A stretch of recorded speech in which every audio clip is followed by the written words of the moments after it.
ብዙዎቻችን ስለ እግዚአብሔር ክብር ማወቅን ወዳለን የእግዚአብሔርን ክብር ኤክስፒሪየንስ ማድረግ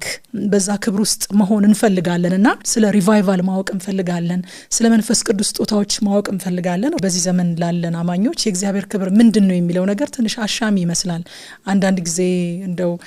ሙዚቃውም ጮክ ሲል ክብር አለ እንላለን እንደዚህ ትንሽ ግራም ያጋቡ ነገሮች አሉና የእግዚአብሔር ክብር ግን ምንድነው የእግዚአብሔር ክብር ማለት እዚህ መጽሐፉ ላይ እንደተገለጸው እግዚአብሔር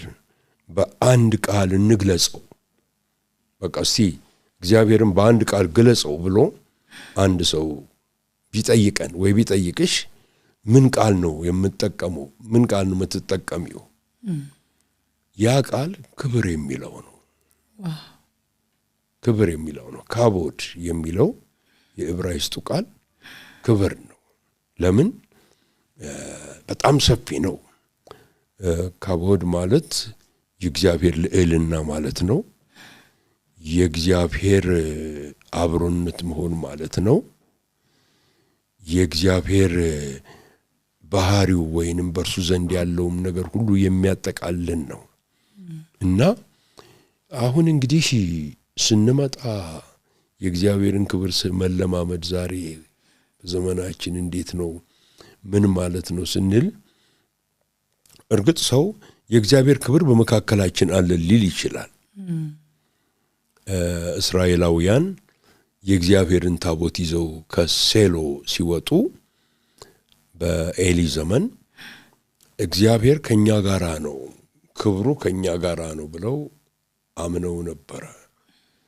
ነገር ግን አልነበረም እግዚአብሔር በዛ ውስጥ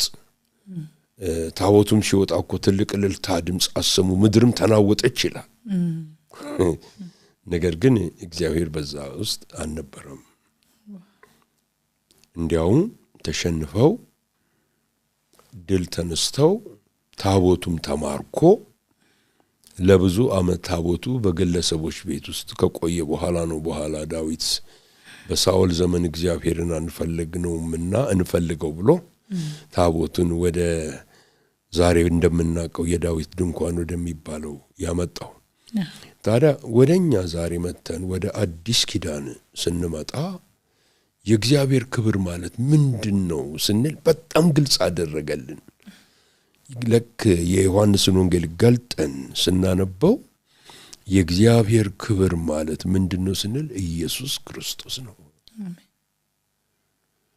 ምንድነው እሱም ከአባቱ ዘንድ ያለውን ክብሩን አየን ነው የሚለው በቃ የእግዚአብሔር ክብር ማለት ኢየሱስ ክርስቶስ ነው ኢየሱስ ክርስቶስ ደግሞ በልባችን አደረ ማለት የእግዚአብሔር ክብር በእኛ ውስጥ አደረ ማለት ነው ጳውሎስ ለዚህ ነው ለቆላስይስ ሰዎች አንድ ሚስጥር እነግራችኋለሁ ሚስጥሩ የክብር ተስፋ ያለው ክርስቶስ በእናንተ ውስጥ ማደሩ ነው ይላል በእናንተ ውስጥ መገኘቱ ነው ይላል